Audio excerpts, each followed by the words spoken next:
This channel does not promote any violent, harmful, or illegal activities. All content provided by this channel is meant for an educational purpose only. আর শুরুতে একটা বড় খবরের দিকে নজর রাখতে হচ্ছে। ফরাসি প্রেসিডেন্ট ইমানুয়েল ম্যাক্রোর সঙ্গে ফোনে কথা নরেন্দ্র মোদির।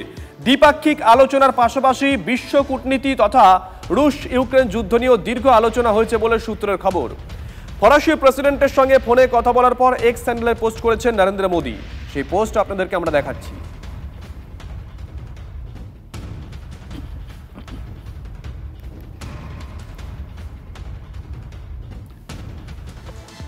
এদিকে ফের হুমকি বিধায়ক আব্দুর রহিম বকশির। বিজেপি নেতা বিধায়কদের গলায় অ্যাসিড ঢালার হুঁশিয়ারি দিয়েছেন বিধায়ক।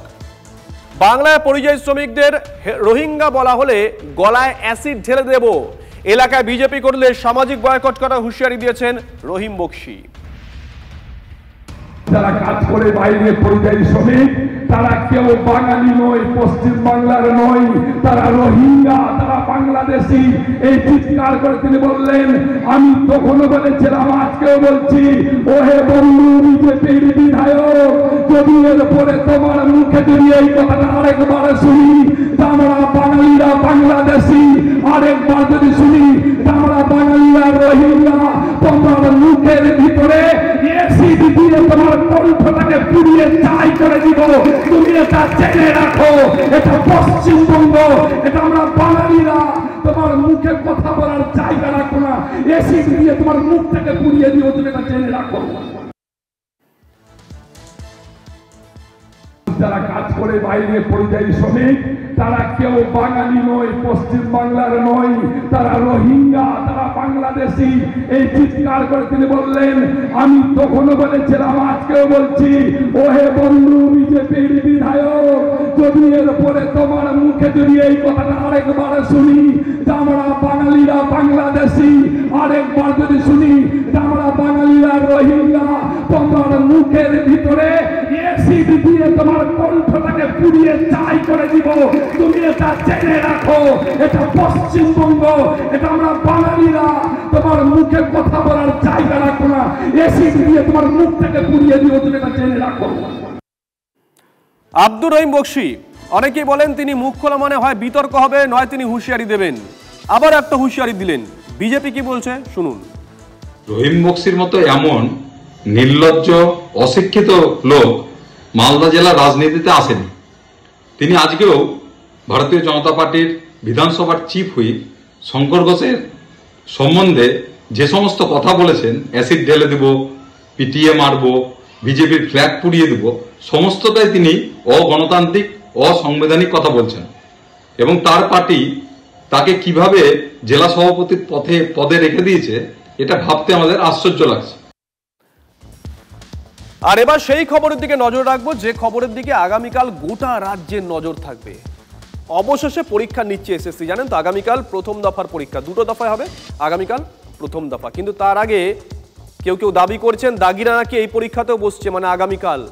কেউ বলছেন এসএসসি যে পদ্ধতিতে পরীক্ষা নিচ্ছে তাতেই বিস্তর ফাঁক রয়ে গেছে।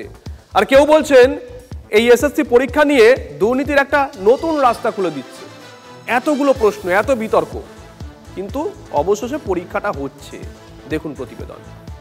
158 জন টেন্টেড ইনক্লুডিং মুখ্যমন্ত্রীর ভাইজোকে পরীক্ষায় বসাচ্ছে। এই পরীক্ষা অবৈধ পরীক্ষা। মনের মধ্যে কাদা পাঁক থেকে যারা চায় না চাকরি হোক, যারা চায় না পরীক্ষা হোক, তাদের মুখ থেকে এগুলো বেরোবে। আদালতে বিস্তর ধমক, এত হুঁশিয়ারি, যোগ্য চাকরিহারাদের লাগাতার আন্দোলন, বিরোধীদের চাপ।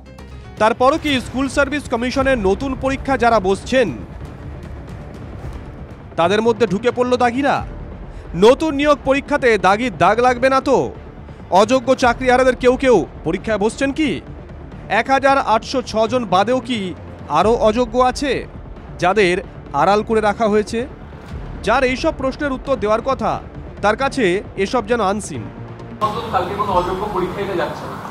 আমি এ ব্যাপারে কোনো মন্তব্য করব না, ওইটা নিয়ে না আজকে আলোচনাও করব না, প্রশ্ন করবেন না। 9 বছর পর রবিবার এসএসসি পরীক্ষা হতে চলেছে। পরীক্ষা শুরুর আগে বিস্তর বিতর্ক, পদে পদে প্রশ্ন এবং সন্দেহ। যতজন পরীক্ষক থাকবেন, এক্সামিনার থাকবেন, তারা প্রত্যেকেই বুঝতে পারবেন তো যে এই ক্যান্ডিডেট জেনুইন কি জেনুইন নয়, নাকি ঘুরপথে এইভাবে আসলে ওই ছবি এবং সিগনেচারটা অস্পষ্ট রেখে অন্য কাউকে বসিয়ে দেওয়ার ব্যবস্থাপনা হচ্ছে না তো। বিরোধী দলনেতা দাবি করেছেন 158 জন দাগি পরীক্ষায় বসতে চলেছেন। তাকে হাতিয়ার করে সুর আরও চড়িয়েছে বিজেপি। তৃণমূল অবশ্য দূরত্ব রাখতে মরিয়া। সভাপতি তো চাইছেন যে দাগিরা বসুক, কারণ ওনার উপরে মাননীয় মুখ্যমন্ত্রীর চাপ আছে যে যারা টাকা দিয়ে চাকরি কিনেছিল তাদের সবার যদি চাকরি চলে যায় তারা তো তৃণমূল নেতাদেরকে ছেড়ে দেবে না। সুপ্রিম কোর্ট যখন নির্দেশ দিয়েছে সেই নির্দেশকে রাজ্য সরকার কমপ্লাই করবে। যদি কেউ বসে তার পরীক্ষা বাতিল হবে, সেই অধিকার তো এসএসসির রয়েছে, রাজ্য সরকারের রয়েছে। সুপ্রিম কোর্টের নির্দেশ কোনোভাবেই অমান্য করা হবে না। রাজনীতির কচকচানি চলছে পুরো দমে। এরপর পরীক্ষার্থীরা কাকে ভরসা করবেন? সত্যি মিথ্যা, দাগি, যোগ্য, অষ্টপ্রহর শুনতে শুনতে তাদের যেন সব গুলিয়ে যাওয়ার উপক্রম। Bureau report, TV9 Bangla. দেখুন, পুজো আসছে, কিন্তু পুজোর গন্ধের থেকেও বাংলার আকাশে বাতাসে এখন বেশি করে টের পাওয়া যাচ্ছে ভোটের গন্ধ। অনেক অঙ্ক, অনেক সমীকরণ। সেই তালিকায় একটা নতুন সংযোজন। আইএসএফ এর প্রতিষ্ঠাতা পীরজাদা আব্বাস সিদ্দিকী এবার ভোটে দাঁড়ানোর ইঙ্গিত দিয়েছেন। ডিটেল দেখুন প্রতিবেদনে। 2021 বিধানসভা ভোটের আগে তার হাত ধরেই জন্ম নিয়েছিল ইন্ডিয়ান সেকুলার ফ্রন্ট, কিন্তু দলীয় রাজনীতিতে আব্বাস সিদ্দিকীকে সেভাবে দেখা যায়নি। কিন্তু 26-এর আগে অন্য সুর। পীরজাদা আব্বাস সিদ্দিকী রাজনীতির ময়দানে নামার ইঙ্গিত দিচ্ছেন। জুলুম যেখানে বেশি হবে সেই জুলুমকে খতম করার জন্য নাবার প্রয়োজন হলে অবশ্যই আমি নামতে রাজি আছি। কিছুদিন আগে সোশ্যাল মিডিয়া পোস্টেও একই বার্তা দিয়েছিলেন, গলা মিলিয়েছিলেন ভাই নওশাদও। আমার প্রত্যেকটা ভালোবাসার মানুষ যেভাবে অন্যায়ের বিরুদ্ধে লড়াই করছেন করুন, আগামী দিন আমি আসছি, ইনশাল্লাহ লড়াই আরো জোর হবে। আমরা ওই সমাজ থেকে একটা মানুষকে তুলে নিয়ে আসবো যে বিধানসভার মধ্যে গিয়ে নওশাদ সিদ্দিকীর সাথে গলায় গলা মিলিয়ে আওয়াজ করবে। নওশাদ শওকত কথার লড়াই দেখে অভ্যস্ত বঙ্গ রাজনীতি, এবার সুর চড়ছে আব্বাস শওকত কথার লড়াইয়ের। ঘুম কেড়ে নেব দুই ভাইয়ের, রাতের ঘুম কেড়ে নেব।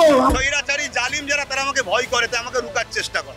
ওর যদি হিম্মত থাকে, ও যদি সত্যিকারে বাপের বেটা হয়, ও একবার ইলেকশনে কন্টেস্ট করে দেখে। লোকে একটা জাহান্নামের কুকুর মনে করি আমি। ও নিজে একটা ধীরে কুকুর, ও কুকুর, ওর মুখ থেকে কুকুর শুনবো না তা কি শুনবো? তাহলে কি এবারের ভোটে ক্যানিং পূর্বে মেগা লড়াই? শওকত বনাম আব্বাস চির ধরবে শাসকের সংখ্যালঘু ভোটে? সংখ্যালঘুদের কথা বলছেন, সংখ্যালঘুরা বোকা নয়। সংখ্যালঘুরা জানে যে তাদের প্রকৃত বন্ধুকে। ভোট আসলেই কখনো মিম আসবে, কখনো আইএসএফ আসবে, নওশাদ, আব্বাস এরা আসবে, এরা যাবে, মমতা ব্যানার্জি থেকে যাবে। 21-এর বিধানসভায় 29টি আসনে লড়াই করে আইএসএফ। ভাঙন আসনে জয় পান নওশাদ সিদ্দিকী। 9টি আসনে 20% বেশি ভোট পেয়েছিল আইএসএফ। 21-এর ভোটে বামেদের সঙ্গে জোট আইএসএফকে শক্ত জমি দিয়েছিল। 26-এ জোট হবে। সিপিএম কিন্তু ডায়মন্ড খোঁচা দিতে ছাড়ছে না। নওশাদ সিদ্দিকী শতপ্রবৃত্ত হয়ে ডায়মন্ড হারবারে দাঁড়াবার কথা ঘোষণা করে দিয়েছিলেন। আমরা সবাই হ্যাঁ বলেছিলাম। তারপরে দেখা গেল উনি আর দাঁড়ালেন না। অতীতটা খেয়াল রাখতে হয় যাতে বর্তমানে অতীতের মতন এক্সপিরিয়েন্স না হয়। বলার সময় এখনো হয়নি, যখন সময় হবে তখন বলবো। 24-এর লোকসভা ভোটের ফল বলছে একক লড়াইয়ে কড়া চ্যালেঞ্জের মুখে পড়েছে আইএসএফ। আব্বাসের এন্ট্রিতে পাল্টা চ্যালেঞ্জ ছুটতে পারবে Indian secular front. Bureau report, TV9 Bangla. যাকে তো রাজনীতির কথা চলতেই থাকবে, কিন্তু একটা কথা বলুন তো, রাস্তায় যখন বেরোন আপনি, বাসের জন্য কতক্ষণ দাঁড়িয়ে থাকতে হয়? অনেকক্ষণ, তাই তো? আগামী তো অনেক বাস বাতিল হবে, তখন কতক্ষণ দাঁড়াতে হবে? দেখুন, এই নিয়ে চর্চা অনেক দিন ধরেই চলছে। আর ঠিক তার মাঝে এই শহরে সরকারি পরিবহনের উদাসীনতার একটা ছবি সামনে এসেছে। জানি না সরকারি বাস, মানে যে বাসে আপনি আমি দুজনেই চড়ি, সেই বাস আমাদেরকে বিপদে ফেলছে কিনা দেখুন। তৃণমূল বিধায়ক শওকত মোল্লার কনভয়ের গাড়ির ধাক্কায় বাইক আরোহীর মৃত্যুর ঘটনা অনিয়মের ঝাঁপিটা খুলে দিয়েছে। মেয়াদ ফুরিয়েছে বিমার। সিংহভাগ সরকারি বাসের নেই ফিটনেস সার্টিফিকেট। সরকারি বাস, পুলিশের নজরদারিও নেই, তাই শিখে যাবতীয় বিধি।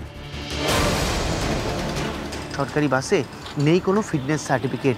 যেরকম আমি এখন যে বাসটার সামনে দাঁড়িয়ে আছি, WB11C5158, যেটা নথি বলছে গত 8 বছর ধরে উইদাউট ফিটনেস সার্টিফিকেট নিয়ে এই বাসটি চলছে। 4 বছর ধরে ইন্স্যুরেন্স ছাড়াই এই সরকারি বাস চলছে। এই ধরনের একের পর এক বাস দাঁড়িয়ে রয়েছে সরকারি বাস ডিপোতে, যেখানে কিন্তু এই তথ্যই উঠে আসছে। মোটর ভেহিকেলসের অভিযানের আওতায় থাকে না সরকারি বাসগুলো।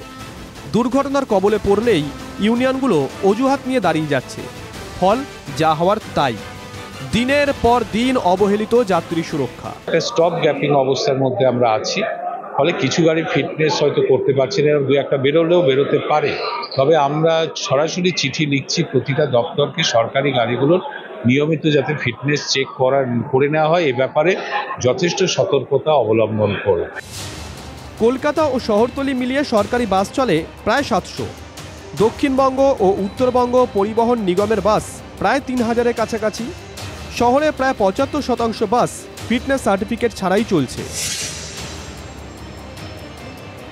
এক ছবি বেসরকারি বাস পরিবহনেও, অধিকাংশ বাস রাস্তায় চলছে সুরক্ষার ছাড়পত্র ছাড়াই। বাসের যারা চালক তারা বলছেন মালিককে বারবার বলা হয়েছে, কিন্তু তারপরেও কোনো পদক্ষেপ করছে না, যে কারণে প্রাণের ঝুঁকি নিয়ে এভাবে বাস চালাতে হচ্ছে।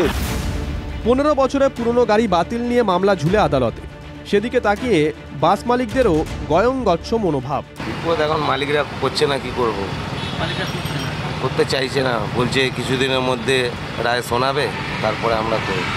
ফিটনেস না নিলে কেসিং করে দিতে হবে, আর চালানো যাবে না। এভাবেই চলছে বছরের পর বছর, কোনো নজর নেই। যাত্রীদের প্রাণকে বিপদে ফেলেই ছুটছে বাস নিয়ে। যখন পরিবহন দপ্তরের কাছে প্রশ্ন করা হয়, তারা বলেন বিষয়টি দেখা হচ্ছে, দ্রুত সার্টিফিকেট ইস্যু করা হবে, ফিটনেস সার্টিফিকেট দ্রুত দেওয়া হবে, এমনকি যে ইন্স্যুরেন্স ফেল করেছে সেগুলো খতিয়ে দেখে দ্রুত সেগুলোর আপ টু ডেট করা হবে। কিন্তু সেটা কবে? সামনে পুজো, এটাই কিন্তু এখন বড়সড় প্রশ্ন। ক্যামেরায় গৌরবের সঙ্গে সায়ন্ত ভট্টাচার্য, TV9 বাংলা, কলকাতা। পানিহাটিতে প্রেমে প্রত্যাখ্যান করায় প্রেমিকাকে শাস্তি, প্রেমিকের বাড়িতে ঢুকে পরিবার সহ প্রেমিকাকে মারধরের অভিযোগ প্রেমিকের বিরুদ্ধে। অপমানে আত্মঘাতী প্রেমিকা, ঘটনাকে কেন্দ্র করে ব্যাপক উত্তেজনা ইন্দিরানগর এলাকায়। নাবালিকার মৃতদেহ আজকে রেখে বিক্ষোভ দেখান স্থানীয় বাসিন্দারা। ঘটনার পর থেকে অভিযুক্ত প্রেমিক সহ তার বাবা মা পলাতক। অভিযুক্ত দিদি মেঘা দাসকে গ্রেপ্তার করেছে খর্দা থানার পুলিশ। বাকি অভিযুক্তদের খোঁজ বিভিন্ন জায়গায় তল্লাশি চালাচ্ছে পুলিশ।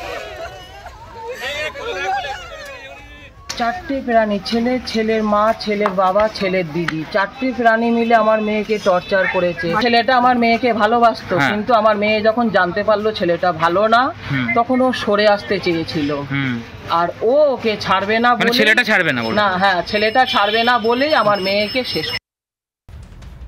এসএসসি পরীক্ষার প্রশ্নপত্র নিয়ে সামাজিক মাধ্যমে ভুয়ো পোস্টের অভিযোগে ধৃত পরীক্ষার্থী অরিন্দম পালের 3 দিনের পুলিশি হেফাজত। তবে আগামীকাল তাকে পরীক্ষা বসার অনুমতি দিয়েছে ঘাটাল মহকুমা আদালত। পুলিশি পাহারায় পরীক্ষা দেবেন অভিযুক্ত ওই পরীক্ষার্থী। ঘাটালের রথিপুর বাণী বিদ্যাপীঠ স্কুলে তার পরীক্ষা পড়েছে।